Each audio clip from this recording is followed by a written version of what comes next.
स्वः तत्सवितुर्वरेण्यं भर्गो देवस्य धीमहि धियो यो नः प्रचोदयात्। ओम शांति शांति शांति। ओम పరమపిత పరమాత్మ. ఓం ఓముకు వందనాలు. ఋషులకు, మహర్షులకు, మునులకు, యోగులకు, గురువులకు, ఆచార్యులకు, అధ్యాపకులకు, పెద్దలకు, మాతాపితలకు, శ్రేయోభిలాషులకు, మిత్రులకు అందరికీ వందనాలు. సర్వేభ్యో నమో నమః. ఓం అథ చాణక్య నీతి దర్పణ రాజనీతి సముచ్చయ. రాజనీతి సముచ్చయం అనే పేరుతో ఉన్నటువంటి చాణక్య నీతి. ఇందులో 5వ అధ్యాయంలో కొన్ని శ్లోకాలు పూర్తి చేసుకున్నాము.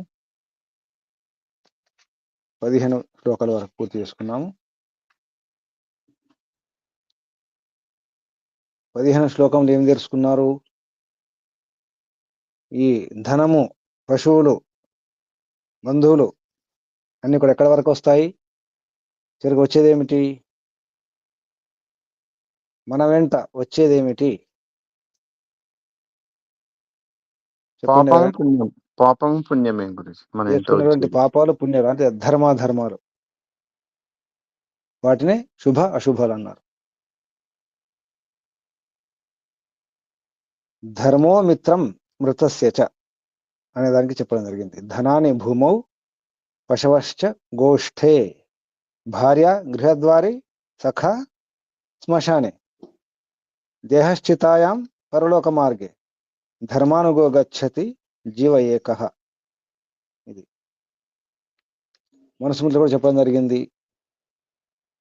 ఇదంతా కూడా ఏది ఉండదు, అన్ని కూడా ఇక్కడ పారిపోవాల్సి వస్తుంది. మృతం శరీరం ఉత్సృజ్య కాష్ట లోష్ట సమం క్షితౌ విముఖా బాంధవ సన్ యాంతి ధర్మ తం అనుగచ్చతి. అనుగచ్చతి అంటే అనుసరించి వస్తుంది లేదా వెళ్తుంది. అనుసరించి వెళ్ళేది అంటే మన వెంట వచ్చేది. ధర్మం ఒకటే. తర్వాత శ్లోకం 16వ శ్లోకం. సముద్రంలో వర్షం కురవడం అవసరమా? సముద్రంలో వర్షం, సముద్రానికి నీరు కావాలా? అవసరమా? తృప్తిగా తిన్నవానికి భోజనం అవసరమా? పెద్ద ధనవంతుడు, కోటీశ్వరుడు, ధనం కావాలా? ధనవంతుడికి దానం చేస్తే ఎలా ఉంటుంది? దినంలో దీపం పెడితే ఎలా ఉంటుంది? దినం అంతా వెలిగే, అక్కడ కూడా దీపం పెట్టుకుంటే ఎలా ఉంటుంది?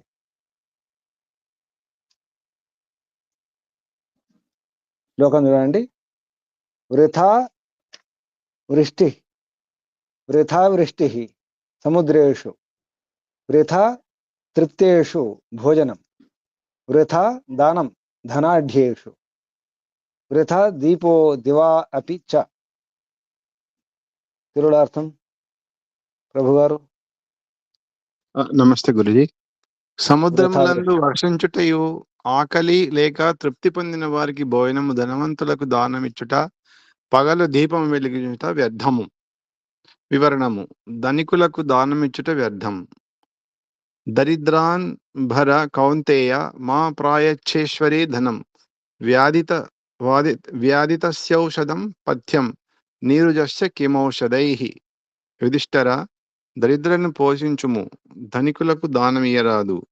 రోగులకు ఔషధమిచ్చుట మేలు, కానీ రోగం లేని వానికి ఔషధం వ్యర్థం కదా. నమస్తే గురుజీ. ఇంతవరకే. ఏమర్థం చేసుకున్నారు? దరిద్రునికి అవసరం, ధనం లేని వాడికి, నిర్ధనులకు వారిని రక్షించాలి, పోషించాలి, కాపాడాలి, ఏదైనా ఇవ్వాలి. ధనికులకు అవసరమా?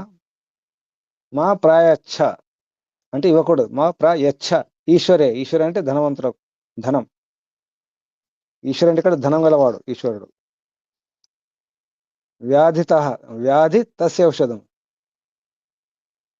ఈ వ్యాధిగ్రస్తులకు ఔషధం అవసరం, కానీ అసలు ఏ రోగం లేని వానికి మందులు అవసరమా? కిమౌషధై కదా. ఎప్పుడైనా ఇటువంటి తప్పులు చేసినారు ఎవరైనా? తిన్న వాళ్ళకి అన్నం పెట్టడం, ఇంకా తినమని చెప్పడం, బలవంతం చేయడం, ప్రేమ చూపడం, వ్యవహారం చేస్తాం, ఇదే పని చేస్తాం. తినొచ్చాం అన్నప్పుడు కూడా మళ్ళీ ఇంకా పెడుతూనే ఉంటాం. ఇంకా తినండి, ఇంకా కొంచెం తినండి, ఇది స్పెషల్, ఇది అది, అది ఇది అనుకుంటూ కదా. అలా చేయడం పాపం తెలిసిన. కడుపు నిండా ఉన్న వారికి భోజనం పెడితే అది అజీర్ణం అవుతుంది, రోగాలు తెస్తుంది. రోగాలు వస్తున్నాయంటే మనం పాపం చేస్తున్నట్టే. సముద్రానికి నీరు పంపిస్తే ఎలా ఉంటుంది? మనం తాగే నీళ్ళను సముద్రంలో పోస్తే ఎలా ఉంటుంది? సముద్రంలో మనం త్రాగే నీళ్లు పోస్తారా? సముద్రం నుంచి ఎలా తాగలేము. అవును. మనం త్రాగే నీళ్లను సముద్రంలో పోస్తే ఎలా ఉంటుంది? సముద్రానికి అవసరమా నీరు? అవసరం లేదు. మరి ఇటువంటి తప్పులు ఎన్నిసార్లు చేసినాం చూసుకోండి. ఇంతకుముందు చేసినా, ఇప్పుడు చేయట్లేదు గురూజీ. దానం చేయడం కూడా, మీరు వస్త్రదానమా, అన్నదానమా, లేదా ధనమా, ఏదైనా కావచ్చు, ఎక్కడ అవసరం అక్కడ ఇస్తున్నామా? ఆకలి ఉన్న వారికి, ఆకలి ఉన్న వారికి అన్నం పెడుతున్నామా? ఆకలి లేని వారికి ఇస్తున్నామా? ధనవంతులకు దానం చేస్తున్నామా? వృథా దానం ధనాఢ్యేషు. ధనాఢ్యుడు అంటే చాలా ధనం గలవాడు. ధనాఢ్యుడు అంటే చాలా చాలా చాలా ధనవంతుడు అనమాట. అటువంటి వానికి దానం చేస్తే ఎలా ఉంటుంది? అది కూడా ధనం, డబ్బు. పగలు దినములో దీపం పెట్టుకుంటే ఎలా ఉంటుంది? దీన్ని ఏమంటారు? పగలు దీపం పెట్టుకుంటే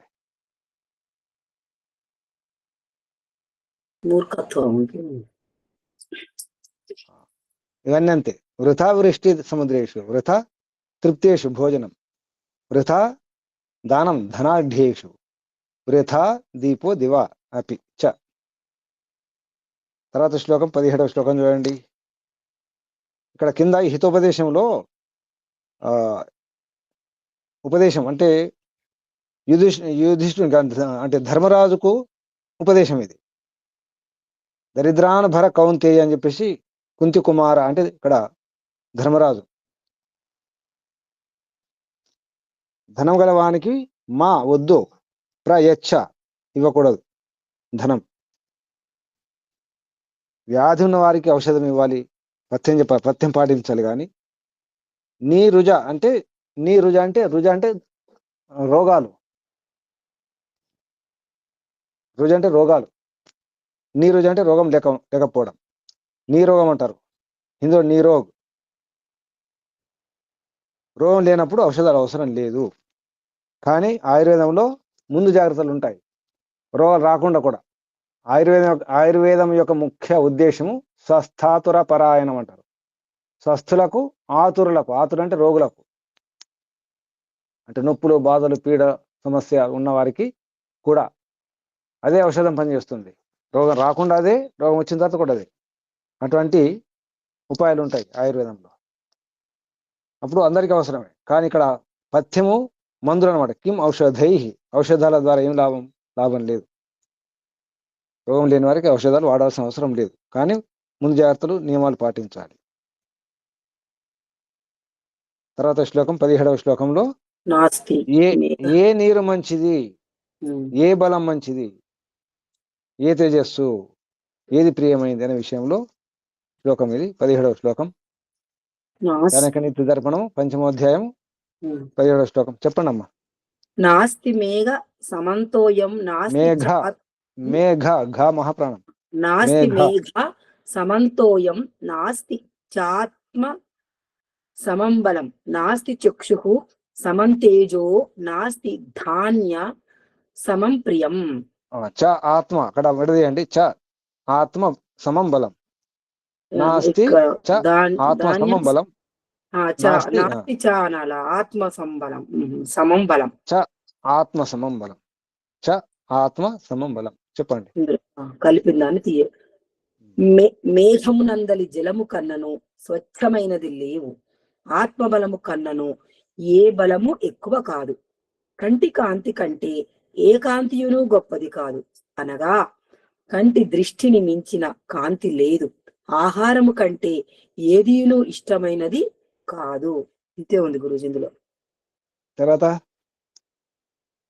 ఇంతవరకే ఉంది గురూజీ ఇందులో. మీ పుస్తకం వేరే. కృష్ణారావు గారి దగ్గర ఉందా? కృష్ణారావు గారి మీ దగ్గర ఉందా? తర్వాత వివరణ, విమర్శ. గురూజీ నేను వేరే చోట ఉన్నాను, పుస్తకం దొరకలేదు. ప్రభు గారు మీ దగ్గర చెప్పండి. ప్రభు గారు వివరణ. ఇది పోయింది. 17వ. ఇది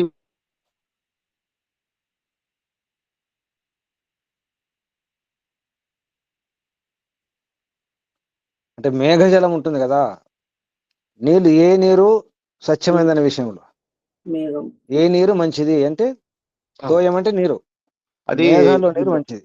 చెప్పండి. ఇబ్బంది వచ్చింది గురించి చదువుతాను గురుజీ. ఉమ్. వివరణము. ఉమ్. మేఘజలముతో సమానమైన శుద్ధ జలము వేరొకటి లేదు. మేఘములోని జలము భూమిలోని ఆవిరితో తయారగును. ఆవిరితో తయారైన జలమును ఇంగ్లీష్ లో డిస్టిల్డ్ వాటర్ అందరు. మేఘములో జరుగు ఈ క్రియ మనుష్యుల వల్ల జరుగునది కాక ప్రాకృతికంగా జరుగునదే. అందుచేత మేఘజలము పృథివీ జలముతో కలియక గుణము కలిదియు పవిత్రమైనది అగును. మేఘముల ద్వారా పైనుండి పడుటచే ఏ పాత్రలోనూ పడని దగుటచే పాత్రలకు సంబంధించిన దోషం లేక పవిత్రమైన సర్వశ్రేష్టముగా నుండును. నమస్తే గురుజీ. ఎందుకంటే దేనికి సంబంధం లేకుండా మేఘం నుంచి వచ్చే నీరు ఏ భూమి మీద పడితే ఆ భూమి యొక్క గుణం వస్తుంది. ఒకవేళ చవిటి నేల అనుకోండి, అంటే ఉప్పు వస్తుంది. తెల్ల భూములు ఉంటాయి, చవిటి నేల అంటాం, చౌడు అంటాం మనం. లేదా నల్లరేగడి అనుకోండి, నల్ల మట్టి అనుకోండి, తీయగా ఉంటాయి. మట్టిని బట్టి, ఆ భూమిని బట్టి, ఆ ప్రదేశాన్ని బట్టి నీరు రుచి కూడా మారిపోతుంది, గుణం మారిపోతుంది. మన పాత్రని బట్టి కూడా, రాగి పాత్రలో వేసుకుంటే రాగి పాత్రలో ఉంచుకొని పోసుకొని పెట్టుకొని ఆ నీరు వేరుంటుంది. కుండ నీరు వేరు, స్టీల్ పాత్ర నీరు వేరు, ప్లాస్టిక్ పాత్ర నీరు వేరు, కంచు పాత్ర నీరు వేరు, ఇత్తడి పాత్ర నీరు వేరు. మన పాత్రని బట్టి కూడా నీటి యొక్క గుణాలు మారుతాయి. ఇది ఆకాశం నుంచి వస్తుంది కాబట్టి శుద్ధంగా ఉంటుంది.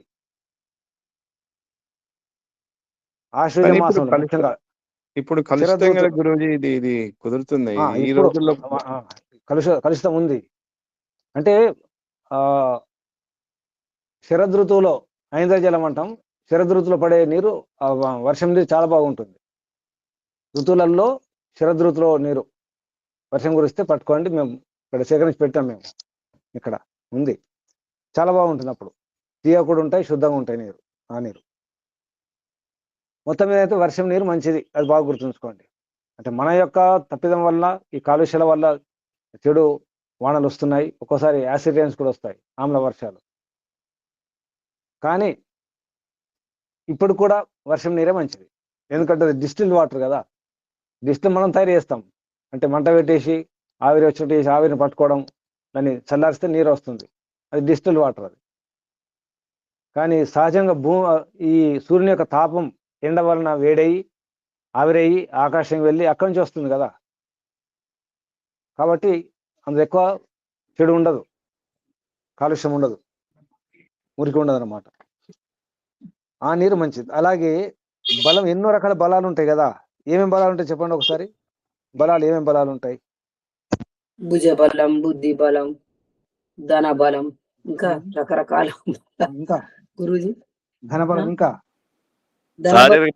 శారీరక బలం, ఆత్మ బలము, అమాత్య బలము, అభిజాత బలము, ఇంకా మానసిక బలం. చెప్పండి, అన్ని చెప్పండి, మొత్తం బలాలు అని చెప్పేసి. విద్యా బలము, జ్ఞాన బలము,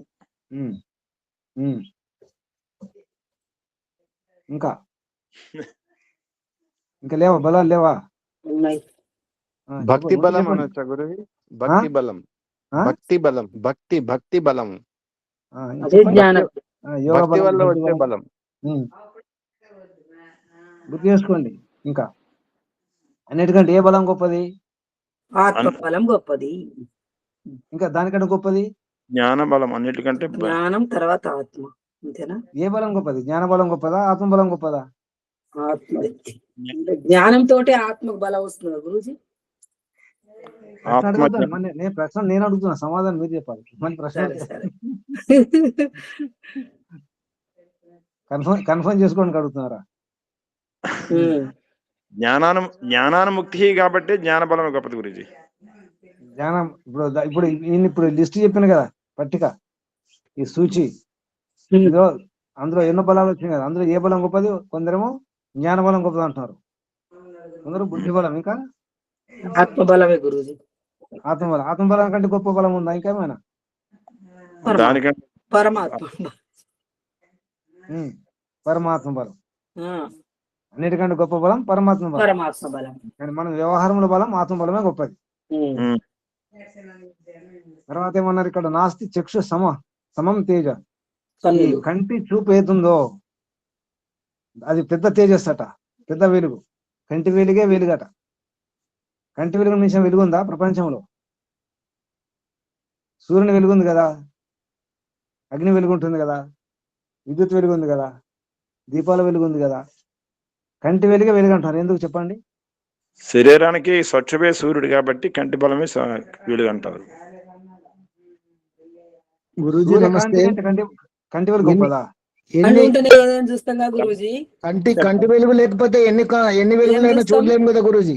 అందుకే అవన్నీ వెలుగులు ఉన్నాయి, కానీ కళ్ళు ఉంటేనే అది చూసేది.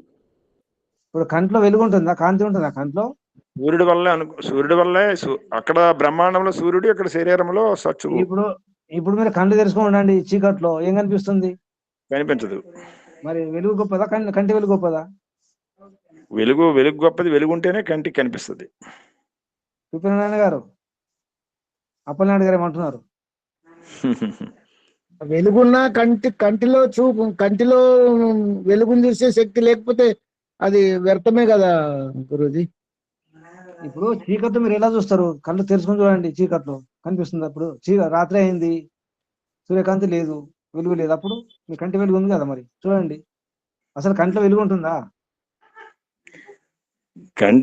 కన్ను ద్వారా, అది గోళకము లోపల ఇంద్రియము ద్వారా వెలుగుంటేనే కంటి సామర్థ్యాన్ని బట్టి బయట నుండి వెలుగు ద్వారా అది కనిపిస్తుంది. ఇక్కడ కంటి వెలుగు అన్నారు కదా, మరి కంటి నుంచి వెలుగు వస్తుందా? కిరణాలు వస్తాయా? కిరణాలు సూర్యుని యొక్క కిరణాలు వలన. కంటి నుంచి కిరణాలు రాకపోతే మరి ఎలా చూస్తున్నాం మరి మనం? పిల్లిని చూసాను ఎప్పుడు? నైట్ లో, రాత్రిలో పిల్లిని బ్యాటరీ లైట్ లా కనిపిస్తుంది. పిల్లి కన్ను మరి అంటే వెలుగు వచ్చినట్టే కదా. పులి కళ్ళు గాని, ఆవుల కళ్ళు, గేదెల కళ్ళు చూడండి చీకట్లో. కానీ మన కళ్ళు రాత్రుల్లో పిల్లిలా కనిపించ గురించి. అది ఇక్కడ కన్ను అనటం అంతే, ఇక్కడ మన లేదు అంతా అందరికి. ఇప్పుడు రాత్రి పిల్లి కన్ను చూస్తే పిల్లి కంట్లో నుంచి వెలుగు వస్తుంది కదా. వస్తుంది, వాటి నిర్మాణం పరమాత్మ చేసాడేమో. విషయం అది కదా, ఎందుకని అడగలేదు నేను. వస్తుందా లేదా? వస్తుంది. పిల్లి కంట్లో నుంచి వెలుగు వస్తుందా లేదా? కిరణాలు వస్తున్నాయా? వస్తుంది గురుజీ. కంట్లో నుంచి, పిల్లి కంట్లో నుంచి. అంటే కిరణాలు బయటకు కనిపిస్తుంటాయి, అలాగే మామూలుగా ఫాక్స్ లా కనిపిస్తుంటాయి. చీకట్లో కూడా పిల్లి కళ్ళని చూడొచ్చు మనం, కనిపిస్తాయి కదా కదా. మరి అంటే పిల్లి కళ్ళలో కిరణాలు ఉన్నట్టు కదా ప్రభు గారు? అంతే గురూజీ. అంతేనా? కంట్లో కరెంట్ ఉంటుందా? కంట్లో కరెంట్ ఉంటుందా? ఉంటది గురూజీ. కంట్లో కూడా ఉండాలి, బయట వస్తువులో ఉండాలి, అప్పుడే కనబడుతుంది వస్తువు. వెళ్తురు ఉండాలి. సైంటిఫిక్ ఆలోచించండి. కంట్లో పిల్లి కళ్ళలో రేడియం లెక్క ఉంటది గురూజీ. ఇప్పుడు రోడ్ల మీద చీకట్లు పోతుంటే రేడియం, అది రెడ్ కలర్ కనిపిస్తాయి కదా, అట్లా రేడియం అనేది ఉంటది అన్నట్టు పిల్లి కళ్ళలో. ఇప్పుడు రోడ్డు మీద రేడియం అయితే ఉంటుందో అది ఏ మాత్రం వెలుగు లేకుండా ఉంటే అది వెలుగు వస్తుందా, కనిపిస్తుందా? ఏ మాత్రం వెలుగు పడకపోతే, ఎంత రేడియం అయినా ఏ కొంచెం వెలుగు లేకుండా ఉంటే అది కనిపిస్తుందా? కనిపించదు. సైంటిఫిక్ గా కనిపించదు. అది రిఫ్లెక్షన్ అది పరావర్తనం, కాంతి పరావర్తనం.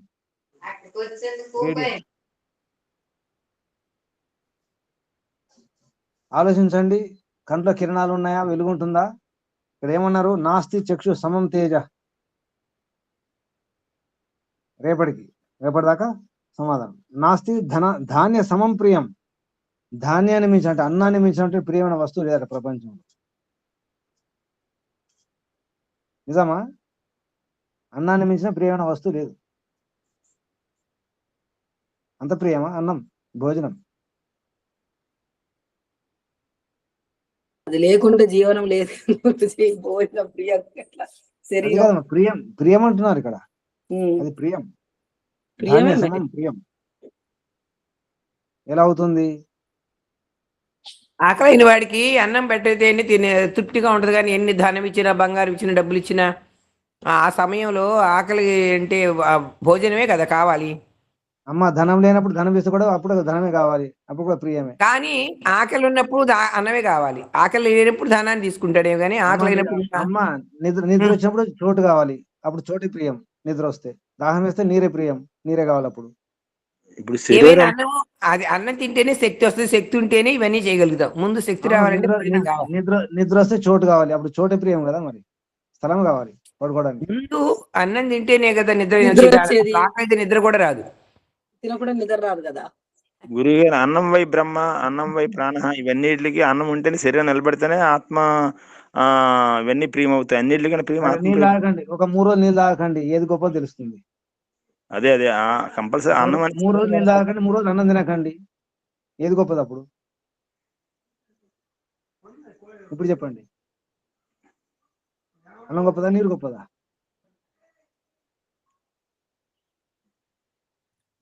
ఇందాక శ్లోకంలో నీరు అన్నాన్ని పోల్చలేదుగా గురుగారు.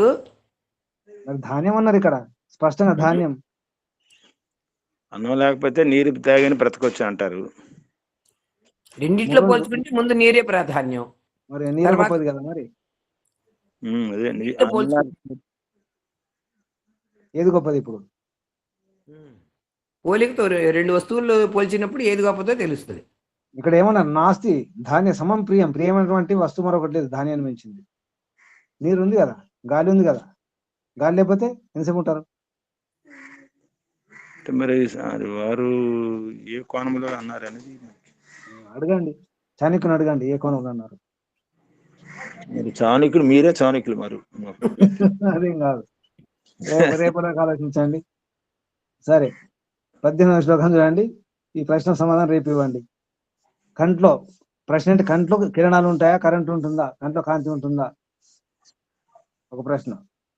ధాన్యమే ప్రియమైంది అంటారు, ఎందుకు ధాన్యం ప్రియమైందో రేపు చెప్పండి. తర్వాత 18వ శ్లోకం చూడండి. అధనా ధనమిచ్చంతి, అధనాః ధనమిచ్చంతి, వాచం చ ఏవ చతుష్పదా, మానవాః స్వర్గమిచ్చంతి, మోక్షమిచ్చంతి దేవతాః. అర్థం చెప్పండి. ధనహీనులు ధనమును కోరుచుందురు, 4 కాళ్ల పశువులు వాక్కును కోరుచున్నవి, మానవులు స్వర్గమును సుఖమును కోరుచుందురు, దేవతలు అంటే విద్వాంసులు మోక్షమును కోరుచున్నారు. నమస్తే గురుజీ. మీరేం కోరుచున్నారు? మేము మోక్షాన్ని కోరుకుంటారు గురుజీ. వద్దా స్వర్గం వద్దా? స్వర్గం కంటే మించి కదా గురుజీ మోక్షం. అదే స్వర్గం ఎవరు కోరుతారు? మానవా అంటే సామాన్య మానవులు సుఖాలను, ఇక్కడ స్వర్గం అంటే సుఖాలను కోరుతారు. పశువులు ఏం కోరుతాయి? వాచం, పశువులు వాకును కోరుతున్నాయి, వాణి కదా. వాటికి మాటలు వస్తే ఎలా ఉంటుంది? ఆవులకు మాటలు వస్తే ఎలా ఉంటాయి? ఆవులు ఏమని తిడతాయి?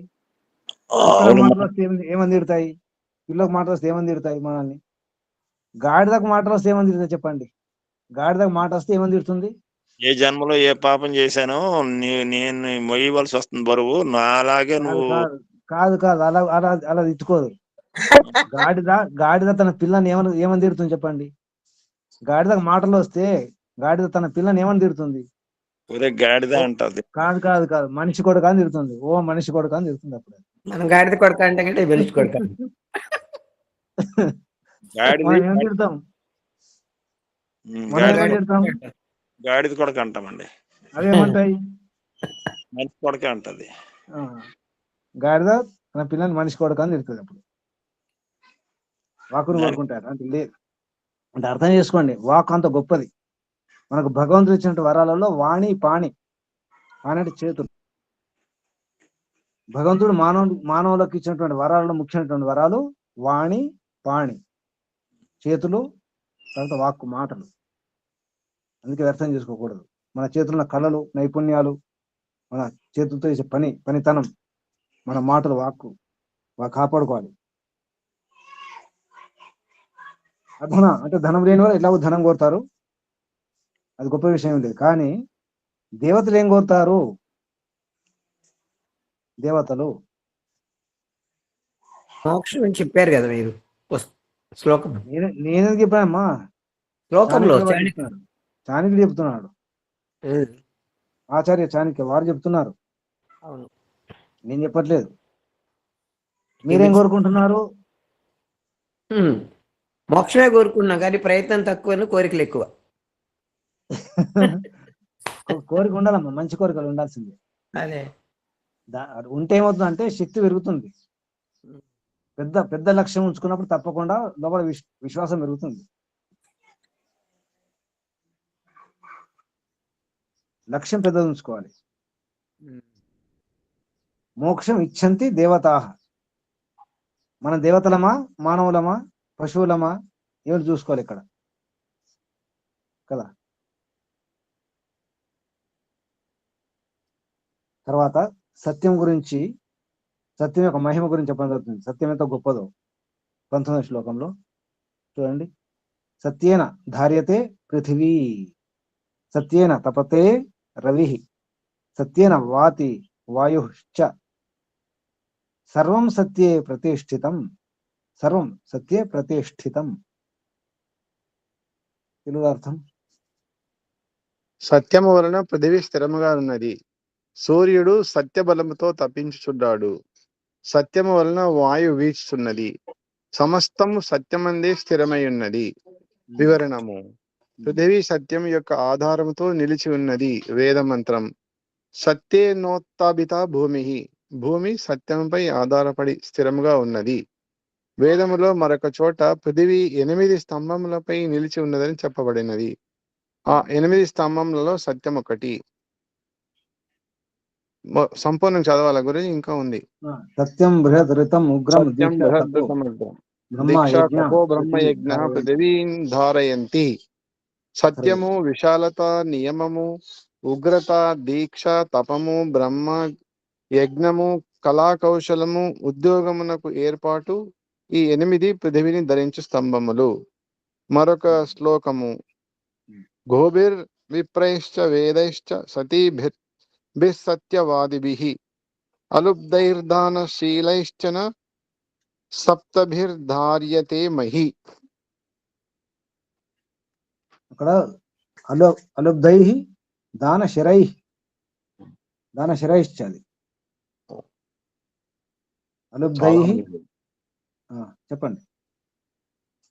ఆవు, బ్రాహ్మణుడు, వేదము, పతివ్రత, సత్యవాది, లోభి కానివాడు, దానశీలుడు, శూరవీరుడు అను 7గురిపై పృథివీ స్థిరపడి ఉన్నది. ఇక్కడ సత్యవాదులను పృథివీ ధారకులుగా అంగీకరించెదరు. సత్యం యొక్క మహిమ గొప్పది. సత్యమేవేశ్వరో లోకే సత్యే ధర్మ సదాశ్రితః, సత్యమూలాని సర్వాణి సత్యాన్నాస్తి పరం పదం. ప్రపంచంలో సత్యమే ఈశ్వరుడు. ఎల్లప్పుడూ ధర్మము సత్యంపై ఆధారపడి ఉండును. సత్యమే సర్వమునకు మూలము. సత్యమును మించిన శ్రేష్టమైన పదం మరొకటి లేదు. సత్యమనగా పరమేశ్వరుడని అర్థము కలదు. పరమేశ్వరుడను అర్థము తీసుకున్నచో చాణక్యుడు పైన వ్రాసిన శ్లోకమునకు అర్థం సరిపోవును. పరమేశ్వరుడు పృథివిని ధరించెను, అతని ప్రతాపం వలన సూర్యుడు ప్రకాశించున్నాడు, అతని వలన భయము వలన వాయు వీచును, సమస్తము పరమేశ్వరుని వలననే స్థితమై ఉన్నది. ఇంకా చాలా ఉంది గురుజీ, చదవమంటారా? ఒకటే లాస్ట్ ఉంది, చెప్పండి. ఉపనిషత్తుల్లో భయదస్యాగ్ని తపతి, భయాశ్చ తపతి సూర్య, భయాదింద్రశ్చ వాయశ్చ మృత్యుర్ధావతి పంచమః. కఠోపనిషత్తు. పరమేశ్వరుని భయం వలన అగ్ని ప్రజ్వరిల్లును, అతని భయం వలన సూర్యుడు ప్రకాశించును, విద్యుత్తు, వాయువు ఆయన నియమం వలన నడుచున్నవి, ఆయన శాసనం వలన మృత్యువు పారిపోవును. నమస్తే గురుజీ, ఇంతే ఉంది. చాలా పెద్దగా ఉంది. భయం వలన అంటే భగవంతుని యొక్క భయం వలన మృత్యు ధావతి పారిపోతుందట. ఇది గమనించండి. భగవంతుని భయం వలన అంటే భగవంతుని పట్టుకుంటే మనకు భయం ఉండదు, మరణ భయం కూడా ఉండదు.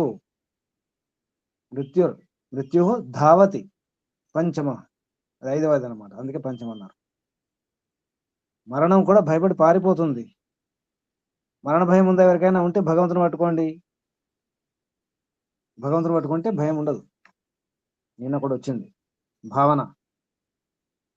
భావన చేస్తే తజ్జపస్తదర్థ భావన చేస్తే భయం ఉండదు. భావన ముఖ్యం కదా. సత్యం అంటే ఇక్కడ స్పష్టం చేయడం జరిగింది. సత్యేన ధార్యతే పృథ్వీ అంటే సత్యం అంటే భగవంతుని ద్వారానే పృథ్వీ, భగవంతుని ద్వారానే రవి, సూర్యుడు అన్ని భగవంతుని ద్వారానే.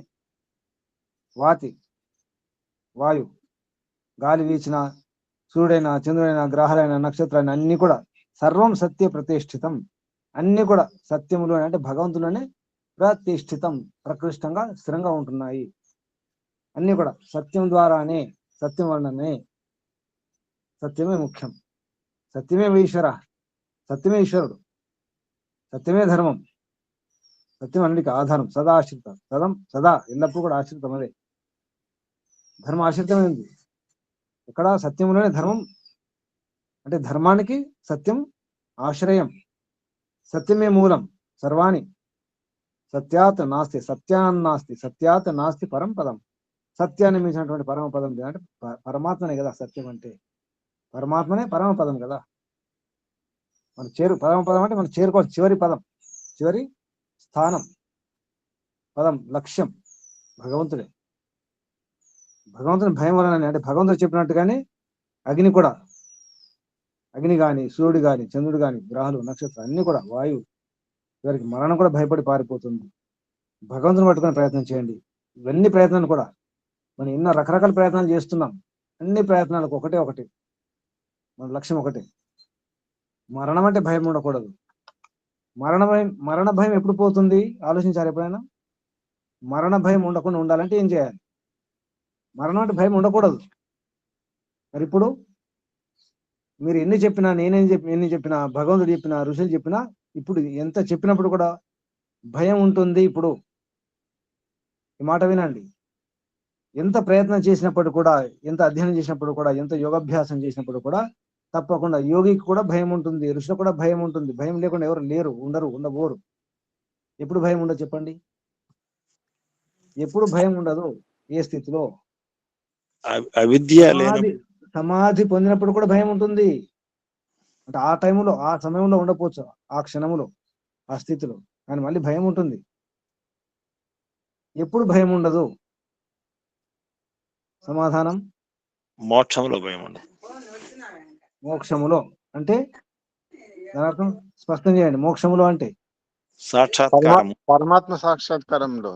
సాక్షాత్కారం అవుతుంది. ఇప్పుడు కూడా అప్పుడప్పుడు అవుతుంది. మోక్షములో అంటే అర్థం ఏంటి? మోక్షములో పరమాత్మ సన్నిధిలో. సన్నిధిలో అంటే అర్థం ఏంటి? అక్కడ ఏముంటుంది? శరీరం ఉంటుందా? ఉండదు, ఏది ఉండదు కనుక భయమే లేదు.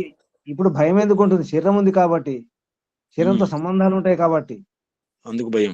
శరీరానికి అవసరాలు ఉంటాయి కాబట్టి, శరీరంతో నష్టాలు, కష్టాలు, బాధలు, నొప్పులు, వ్యాధులు ఉంటాయి కాబట్టి, శరీరంతో సంబంధికులు ఉంటారు, బంధువులు, బాంధవులు, మిత్రులు ఉంటారు, భవనాలు, వాహనాలు, ధనము, భూములు ఇవన్నీ ఉంటాయి, వస్తువులు ఉంటాయి, మన సాధనాలు ఉంటాయి. పోతాయేమో, నష్టమైపోతాయి, భయం ఉంటుంది, తప్పకుండా ఉంటుంది.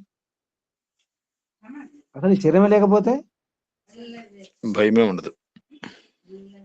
ఆ స్థితి అన్నమాట. మనకు కావాల్సింది శరీరం లేని స్థితి కావాలి.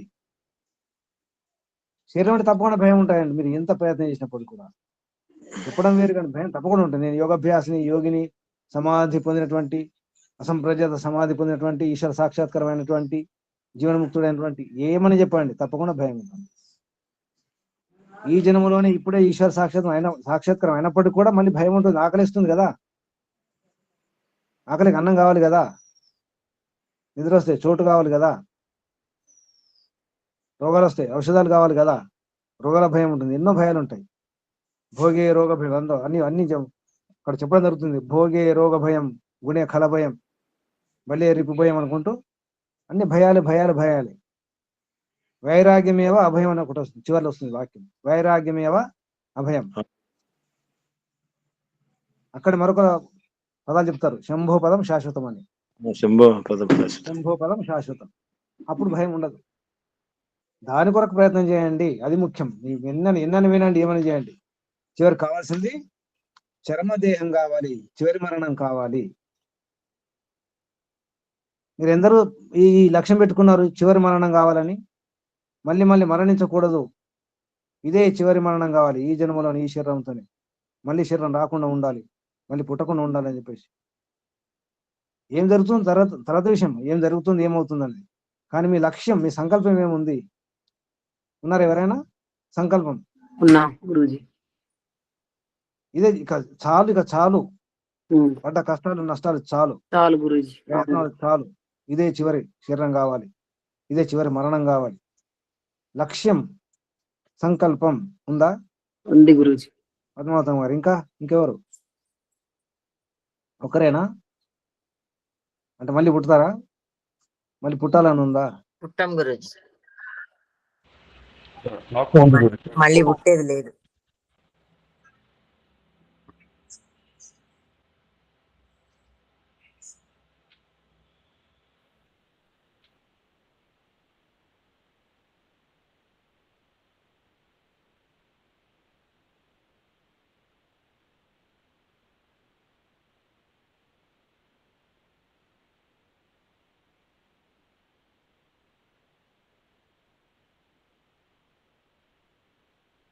గురుజీ వినపట్టలేదు గురుజీ, మ్యూట్ లో ఉన్నారు.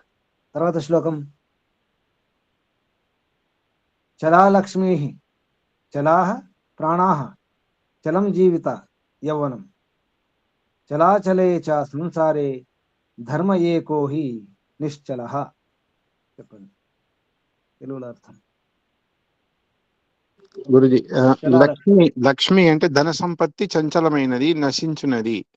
ప్రాణములు నాశ స్వభావము కలవి. జీవనము యవ్వనము నిశ్చలము లేనివి. చరాచర ప్రపంచంలో ధర్మం ఒక్కటే నిశ్చలమైనది. వివరణము, ధనము చంచలమైనది. వేదంలో అన్యమన్యం ఉపతిష్టంతరాయ. ధనము తిరిగేడు రథచక్రం వలె ఒకదాని తర్వాత వచ్చుచూ పోవచ్చు ఉండును. యవ్వనం జీవనం చిత్తం ఛాయ లక్ష్మిశ్చ స్వామిత చంచలాని షడేతాని జ్ఞాత్వా ధర్మరతో భవేత్. శుక్రనీతి. యవ్వనము జీవనము చిత్తము ఛాయ లక్ష్మి ప్రభుత్వము, ఈ ఆరును చంచలములు. ఈ విషయం గుర్తించి మనుష్యుడు ధర్మరతుడు కావలేను. నమస్తే గురుజీ. అన్ని చంచలం, ఏది మిగిలదు, ఏది ఉండదు. యవనం ఉండదు, జీవనం ఉండదు, చిత్తము ఛాయ, నీడ కూడా ఉండదు. నీడ కూడా జరుగుతుంటుంది, మన కదిలితే కదులుతుంది. అది లక్ష్మి ఉండదు. స్వామిత అంటే మనం అధికారం, స్వామిత్వం, అధికారం ఉండదు. అన్ని చంచలమే. చంచలాని షడేతాని, జ్ఞాత తెలుసుకొని ధర్మరతులు కావాలి, ధర్మం పాటించేవారు కావాలి. ఇప్పుడే ధర్మం పాటించి ప్రయత్నం చేయాలి. ధర్మం అంటే ఏమిటో తెలుసుకునే ప్రయత్నం చేయాలి. మనం చేస్తున్నది అదే. మనం చేస్తున్నటువంటి ఈ పని ధర్మం అధర్మం అంటే ఏమిటో తెలుసుకునే ప్రయత్నం చేస్తున్నాం. చివరి శ్లోకం ఇది. ఈ శ్లోకం ప్రక్షిప్తం కావచ్చు అయినా చూడండి, ఒకసారి చూడండి. నరాణాం నాపితో ధూర్తః పక్షిణాం చైవ వాయసః చతుష్పదాం శృగాలః తు స్త్రీణాం ధూర్తః చ మాలిని. చివరి శ్లోకం ఈ అధ్యాయంలో. అర్థం. మానవులలో మంగళి తెలివిగలవాడు, పక్షులలో కాకి తెలివిగలది, నాలుగు కాళ్ళ జంతువులలో నక్క తెలివిగలది, స్త్రీలలో పూలు కట్టు స్త్రీ తెలివిగలది. వివరణము, మా దృష్టిలో ఈ శ్లోకం ఎవడో ధూర్తుడు ప్రక్షిప్తం చేసినట్లున్నది. వేరే అన్ని ధూర్త శబ్దాలు వాడడం జరిగింది. ధూర్తుడే వాడు ఎవడో. సామాన్యంగా శత్రువులు ఉంటారు, కానీ నాయ బ్రాహ్మణులు మాత్రమే తెలివిగల వారు. పక్షుల్లో కాకి తెలియగలదే, వాస్తవం అది. కానీ ఇక నక్క తెలివి, అంతకంటే తెలివి ఉన్నటువంటి జంతువులు ఉన్నాయి. అంటే ఇక్కడ మోసం చేయడంలో అర్థం, ధూర్తుడు మోసం చేయడంలోనే అర్థం వస్తుంది. అంటే నాయ బ్రాహ్మణులు మోసం చేస్తారా అనే అర్థం కూడా వస్తుంది. అలాగే ఈ పూలు అల్లేవారు, ఈ పూల వ్యాపారం చేసేవారు, అటువంటి వారు మాలిని అన్నారు. అంటే మాలలు తయారు చేసేవారు, వారు ఎలా మోసం చేస్తారు కాబట్టి సందేహం ఇది. అందుకే ఇక్కడ ఇది ఎవరో ధూర్తుడు ప్రక్షిప్తం చేసినట్టు చెప్పడం జరిగింది. దీంతో ఈ చాణక్య నీతి దర్పణంలో 5వ అధ్యాయం సంపూర్ణం. తర్వాత 6వ అధ్యాయం తర్వాత చూద్దాం. ఏమి తెలుసుకున్నారు? నిన్నటి హోంవర్క్ నిన్నటి ప్రశ్నలు గుర్తున్నాయా?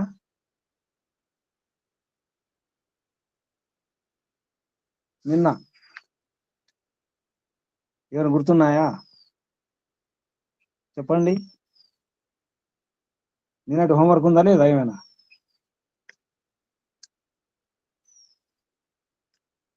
మర్చిపోయారా? ఎవరు గుర్తులేదా?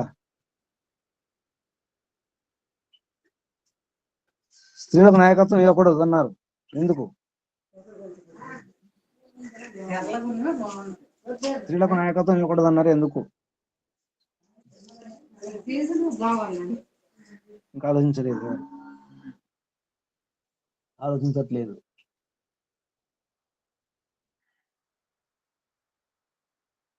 సరే రేపు చెప్పండి అన్ని. చెప్పండి అమ్మా సుజాతమ్మ గారు. గురూజీ అది ప్రక్షిప్తమేమో గురూజీ. ఒకటి దొరికిందా ఆయుధం? అర్థం ఉందమ్మా అక్కడ. ఇంకా ఆలోచించండి. అంటే గురూజీ వాళ్ళకి బోల్డెడ్ పనులు ఉంటాయి, ఇది కూడా అప్పచెప్పొద్దు, అధికారాలు తక్కువ ఇస్తే అప్పుడు స్త్రీ ఇంకా గృహాశ్రమాన్ని ఇంకా బాగా నిర్వర్తిస్తుందని ఉద్దేశంతో చెప్పి ఉంటారని నేను అనుకుంటున్నాను గురూజీ. మీరు నిన్న ప్రయత్నం చేశారు, కొంత చెప్పారు కదా. సుజాతమ్మ గారు కూడా చెప్పారు ఆన్సర్ కొద్దిగా. ఎందుకంటే ఇప్పుడు స్త్రీలు నిజానికి స్త్రీలు ఎవరు? రాజు నడిపించేవారు కదా. రాజమాత. రాజ పట్ట మహిషి కూడా ఉంటుంది, పట్టమహిషి. రాణి కూడా ఉంటుంది. రాణి కూడా ఉంటుంది కదా, పట్టపు రాణి. వారు స్థలాలు ఇచ్చేవారు కదా. స్థలాలు ఇచ్చేవారు. ఇప్పుడు ఒక సంగీత విద్వాంసం అనుకోండి, సంగీత విద్వాంసం పట్టుకొని వ్యవసాయం చేయమంటే ఎలా ఉంటుంది కదా. వారి స్థానం అది కాదని, వారి స్థానం, వారి సామర్థ్యం అది కాదు. అక్కడ అది అర్థం చేసుకోవాలి. వాళ్ళు తయారు చేసేవారు కదా, నిర్మాతలు కదా, నిర్మాత కదా. అందుకే వారి పని వేరని చెప్పడానికి. వారికి శ్రేష్టమైన పని ఉంది, గొప్ప పని ఉంది, నిర్మాణం చేసే పని ఉంది. కాబట్టి నిర్మాణం చేసేవారు నిర్మాణం చేస్తుండాలి. నాయకత్వం వహించాలంటే వెళ్ళాలి కదా, తిరగాలి. రజోగుణం కదా అది. రజోగుణ పని మహిళలు చేయలేరు అని అర్థం. ఆ రకంగా అర్థం చేసుకోవాలి. సరేనా? ఇంతకు కూడా చెప్పుకున్నాం ఒకసారి. గురువులు వారు, మహిళలు గురువులు అవుతారు, నిర్మాతలు అవుతారు. అందుకే సరే శుభం ముగించేద్దామా? ఇంకా సందేహాలు ఉంటే అడగండి. ఈరోజు దీంట్లో ముగించేద్దాం మరి. స్త్రీ బ్రహ్మ బభు విధ కదా గురూజీ. బ్రహ్మ కదా, వేదమంత్రం చెప్తుంది. స్త్రీ బ్రహ్మ కదా, ఋగ్వేదం. అటువంటిప్పుడు